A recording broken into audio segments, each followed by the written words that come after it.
In this week's In-Ear Insights, let's talk about the stuff you've got laying around, specifically data. Now, Katie, one of the things you've said time and again, which is 100% accurate, is that data isn't just numbers. Data is any information you have laying around. And one of the things we try to do for our own marketing is make use of the data we have because we have so much of it. I've been collecting questions from webinars and things that we've done. Or every time I'm speaking at a virtual event, I copy and paste the chat log because there's a lot of people who have really good questions. And as much as I would like to say, like, yeah, oh yeah, every question gets followed up afterwards, that doesn't always happen, particularly if it's not our event. Mhm. And so I've been looking at our back catalog, and our back catalog of questions that we have left over from events is enormous. Hundreds and hundreds of questions. So, Katie, when you think about content marketing strategy and using AI to make use of the stuff we have laying around, why aren't more companies, including us to some degree, why aren't more companies doing more with this enormous gold mine of data?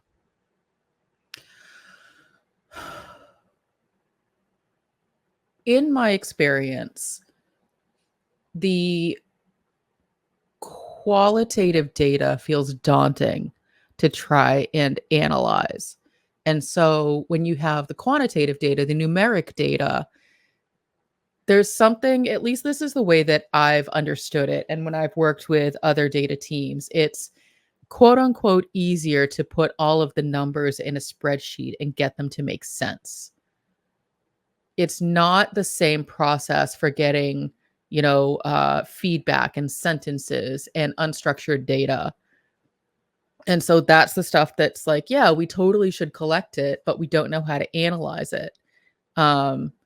Because it's harder to,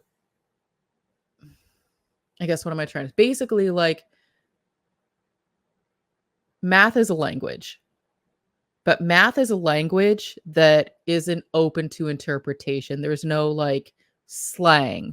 There's no regional sayings within math. It's all 2 plus 2 equals 4. And that's universal. And so it's a universal language. It's that anybody can put into an analysis program and get 2 plus 2 equals 4. When you're looking at the qualitative data, I could be saying, like, you could tell me something. I'm like, that's okay. But that's open to interpretation. Like, I could be saying, that's okay. Like, it's fine. It's mediocre. Or I could be saying, that's okay. Like, it's amazing. It's the greatest thing I've ever seen. Or I can be saying, that's okay to move on because I've not been paying attention.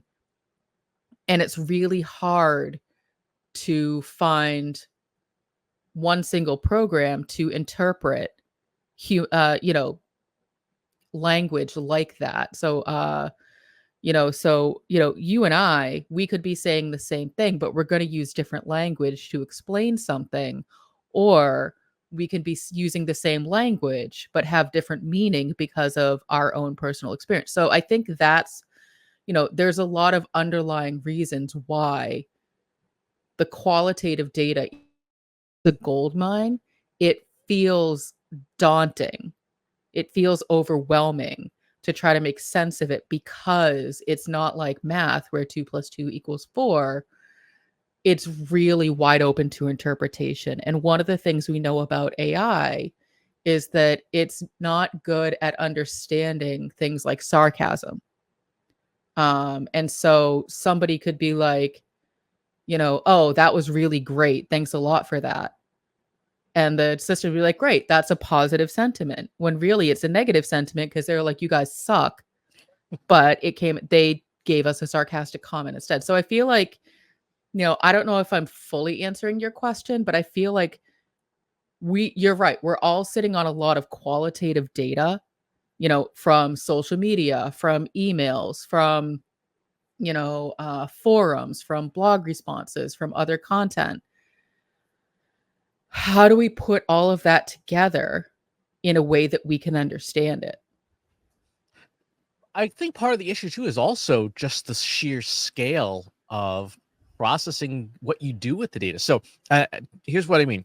I did a 1 hour event with our colleagues at Libsyn, which was a lot of fun. And we got a bunch of questions during that event about AI and podcasting. And John and I have done now 3 episodes of the So What live stream trying to tackle some of these questions. And we've still got like 2/3 of them unanswered. Like that's because there's just so many. And so we can process and extract the data, but then we have to do something with it. And this is the part where I think I certainly feel stuck. How do we create all this content at scale? Because they're all good questions, right?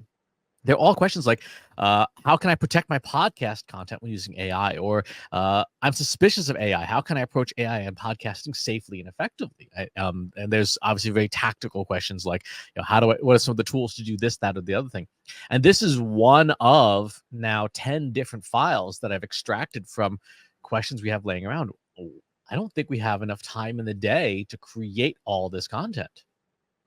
Well, so it sounds like there's 2 different tracks here. So one is, how do companies, how do teams get all of that feedback into a format like you're talking about, like a clean list of questions to tackle. So that's, question 1 is, how do you get from I have feedback all over the place on 10 different channels, how do I get it into one single list of topics? And then number 2 is great. Now I have a list of topics. How do I create all that content so that I'm, doing the full circle of you asked this question, I answered this question. So that's 2 different tracks. So let's start with the first one is so sure you did an event and so you had the questions, but what if someone doesn't have that file and what they have is like Reddit forums or social media conversations or Slack conversations, and they're trying to extract that voice of the customer information to say, what are the questions that my audience is asking? How do they get that information into a clean list? I love Reddit forums. Reddit forums are the best. They scare the crap out of me. You've got to be able to download the data, which if you Yeah. have a Reddit developers API key, which you can apply for free, you can then go and extract that data. You have to have some technical skill to write the code or ask ChatGPT to write the code to extract that data. But let's say that you've got that part solved, more or less. You then have to take that data file and give it to a language model that can handle the size of that file because they're big. They're really big. We're getting ready to do our generative AI for real estate webinar in a couple of weeks, and I pulled 2 Reddit forums, and these things are each 1.5 million words. This is just 90 days worth of discussion topics. It's 1.5 million words. So a model like Google's Gemini can handle that much content, and then you need to have a prompt, some way of processing that. So I can show you a quick example of the one that I built for dealing with just webinars. And so I said, I want you to build some system instructions for handling these questions. So I, as the user, I have to provide you the questions. I also have to provide the context so that the machine understands ambiguous questions like, what do we do with it? Like that's literally a question somebody asked. What do we do with it? Right. So within the context of AI and podcasting, it was then able to interpret that. Once you have that, you give it some potential questions. You give it a bunch of rules dealing like how do you recognize a question, particularly when people think that punctuation is optional these days. How do you deal with all that? Then you extract the information. Say, here's the rules for what I want you to pull out. Here's some rules for dealing with thematic duplicates of questions, so that we don't have a list of questions, 18 questions that are all pretty much the same thing, and then spitting out an output. So that process gets you something that looks like this, which is much nicer than the raw file. The raw file is almost unintelligible. So that's step 1. Yeah. And I think that it's that getting through step 1 that is what holds a lot of people up. Aside from, having the resources to create the content, it's how do I get to the point of knowing what content to create? Let me ask you this. So social listening tools pull data from, a variety of platforms. And a lot of times what they give you back are word clouds. So essentially like very high level, here are the words that are most prominent. I feel like that might be where a lot of companies are looking to figure out what are people talking about. What is the obviously the better option is the option that you just walked through, but companies that are using social listening tools to gather this information, how can they better use that data? Because that's what we're talking about. We're talking about that qualitative conversational feedback, mining that to create your content strategy. Like, what can they do better if that's the tool they have? Any social listening tool worth its salt should have an export button, and Mhm. to be able to say, okay, export all this, a data file of this stuff, and then you can open that up in Excel. You Mm. can open that up in a spreadsheet software and just look for the column that contains the unstructured words. Just copy and paste that column to a text file, and that is good enough to start doing the analysis, to Mhm. start doing the processing of that with a tool like Gemini or ChatGPT or Anthropic Claude. That's where I would start.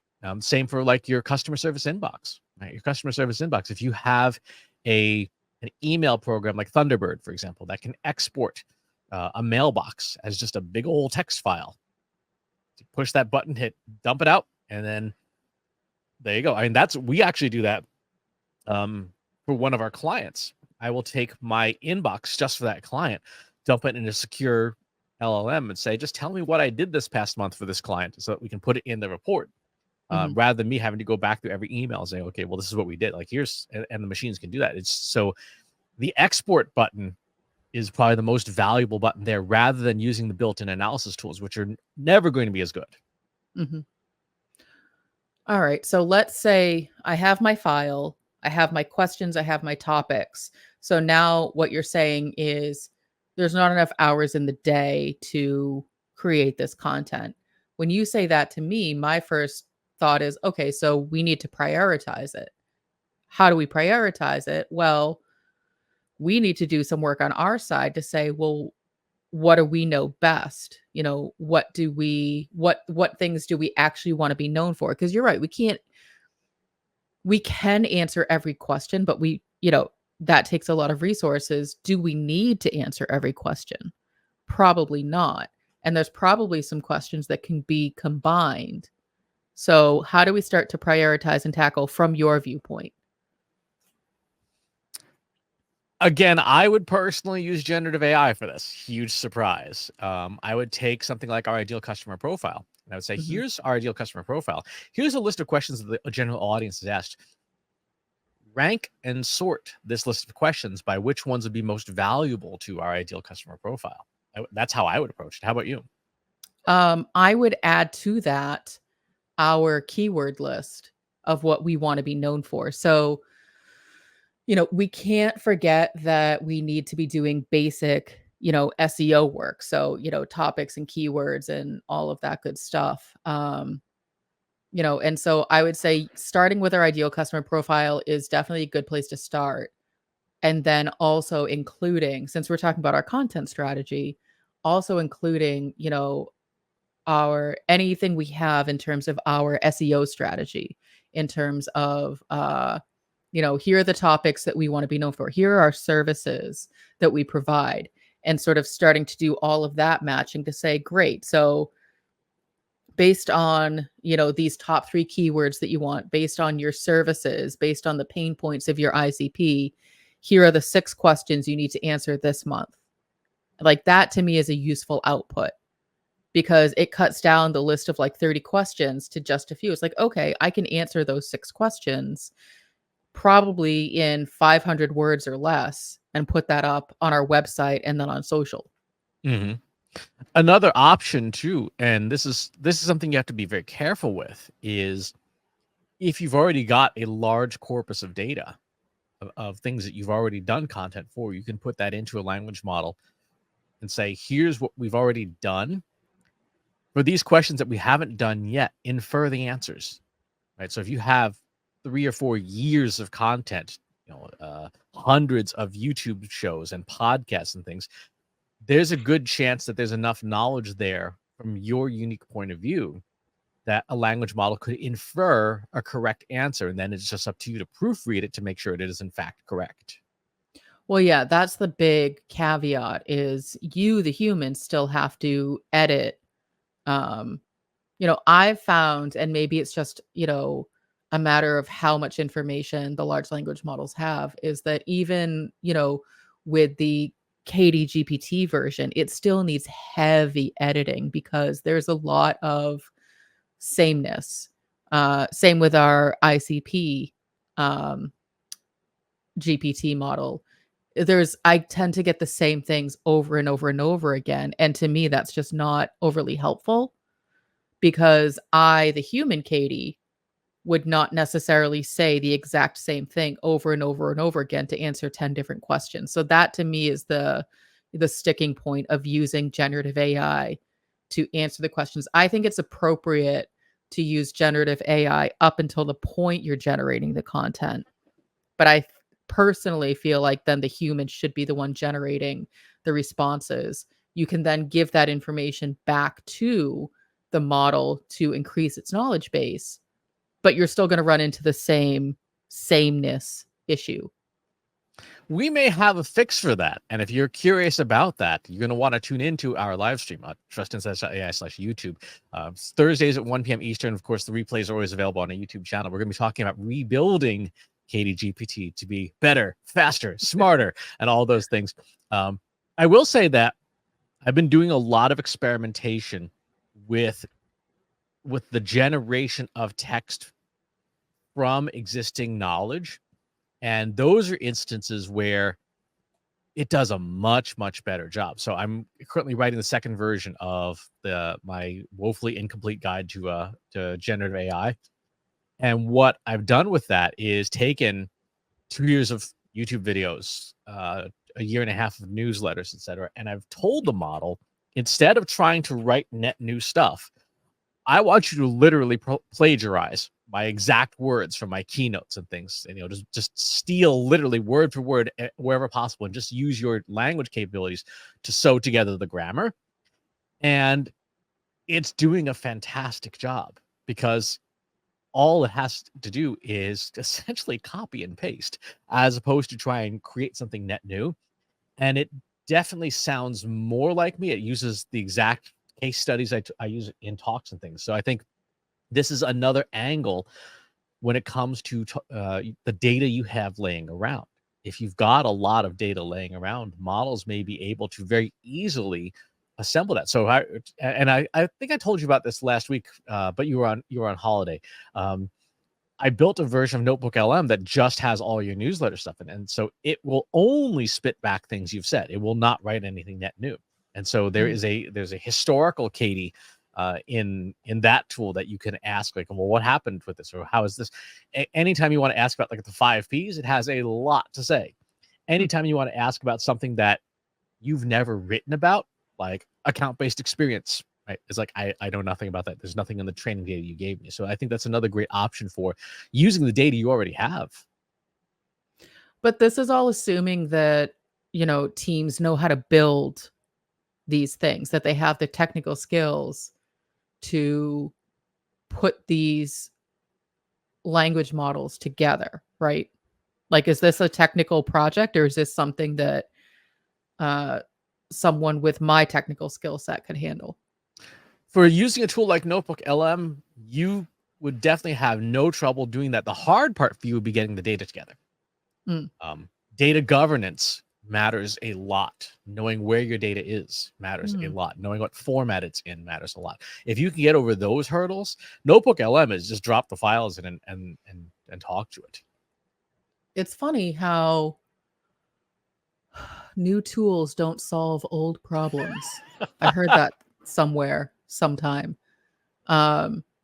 No, but you're absolutely right. It all comes back to data governance. Like, none of these cool, shiny objects that can help expedite your analysis matter if you don't have good data governance to begin with. So if you don't know where your data lives, who has access to it, what format it's in, what it's collecting, the questions that it's answering, how often it's collected, the last time it was maintained, like any of those things.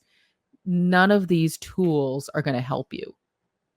And Exactly. that is the not so secret to being successful with any analysis tool, generative AI or something that's more manual. It doesn't matter if you don't have good data governance. Exactly. So this is a simple example of a notebook LM. Since this is the Trust Insights newsletter. So this is just 2024. I literally just dropped the PDFs in, and I can say, what has Katie Robert said about the 5 Ps?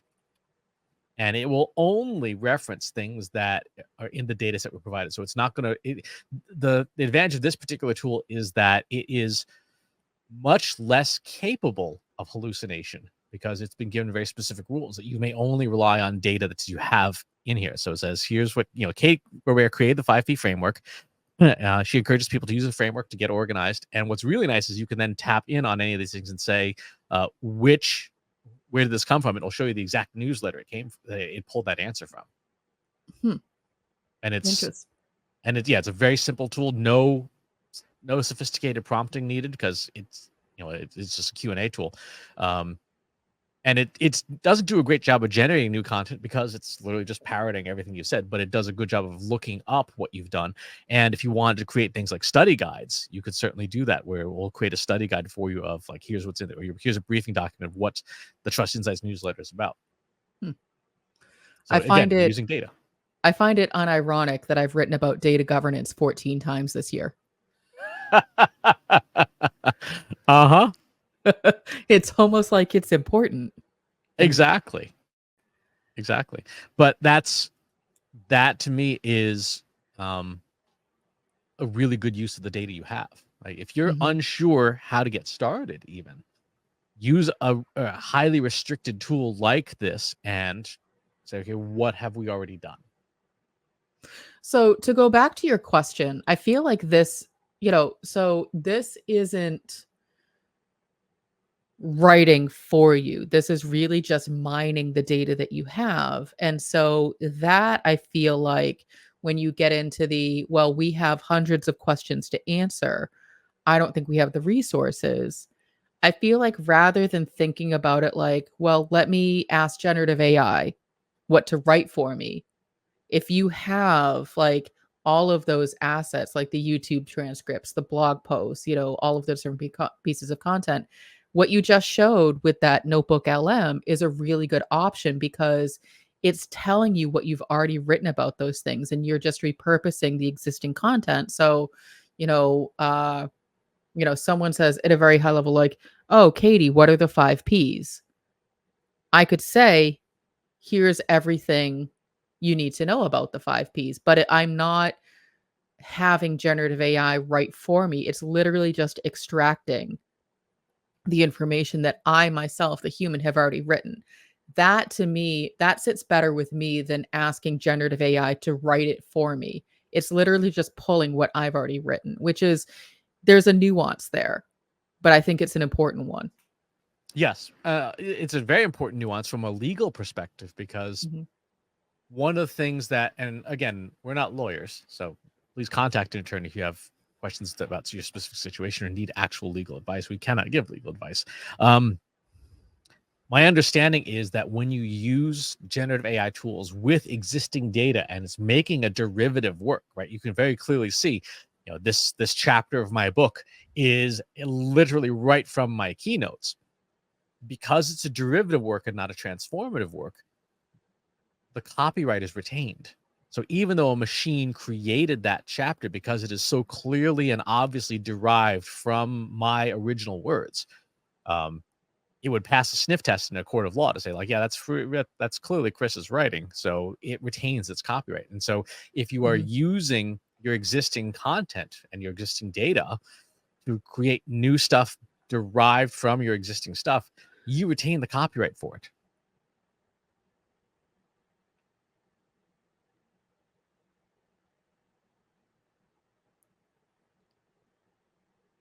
My brain is trying to figure out where to go with that because I have a lot of questions, but I also feel like that in and of itself could be a different episode. It Um, is. but okay, so for marketers who are wanting to put together a more focused content strategy based on what their audience actually cares about, which is, I feel like that's everybody's goal. It's just a matter of how do you get from that goal to actual execution. And so the plan that we're outlining is saying you can use all of that unstructured data that you collect, use generative AI to structure it and give you a list of questions to answer and then answer them, or bring it into something like Notebook LM to say, this is all the content I've written previously on this. What have I said? How do I answer these questions? And start making those matchups. I could see giving your writing team, your content team saying, all right, here's the questions, here are the responses, make them more robust. And so you're not asking them to go do the research to figure out, because that's the problem with a lot of companies, is that they're trying to have this diverse expertise on everything. And it's real, and that's what takes a lot of time, is the research. So if you have a content team that's working on, like, oh, okay, so we just landed a brand new client and they do medical devices. I know we've never done medical devices before, but we owe them 10 blogs by Friday. Like, the research is what takes a lot of time. And so I feel like if you can help expedite that part of it, then you can create more thoughtful content more efficiently, still with that human touch. Exactly. So this is a case where you're using generative AI in two spots. One, to structure the data itself, which is one of the best use cases for it, because you're just taking data and organizing it. I would say that if you use generative AI for nothing else, use it for that, because it's slam dunk. And then using generative AI to either enhance or clean up or reference the data you have, so that you can provide that content quickly, especially after, say, something like a webinar or an event where you want people to stay engaged. If you can have these tools pull from your existing knowledge, because very few of these questions are questions that have never been asked before, right? Like, how do I use AI to improve my SEO keyword list? Like, that question has been answered a gazillion times. Right. You can very quickly respond. So I think those are good use cases for this, to deal with the unstructured data and to ultimately create more satisfying outcomes for the audience that invested the time, showing up for your thing. All right. So we're going to start doing this, right, Chris? We will start doing this. I'm going to have AI do it all. Aye, aye, aye. So you weren't listening at all during this episode. Do I ever? No. No. If you've got some stories of your own to share about how you're using generative AI to process all the data you already have laying around, and you want to share those stories, pop on over to our free Slack group. Go to trustinsights.ai/analytics for marketers, where you and over 3,500 other marketers are asking and answering each other's questions every single day on analytics, data science, and AI. And wherever it is you watch or listen to this show, if there's a channel you'd rather have it on instead, go to trustinsights.ai/TI podcast, where you can find us on most places where podcasts are served. Thanks for tuning in, and we'll talk to you next time.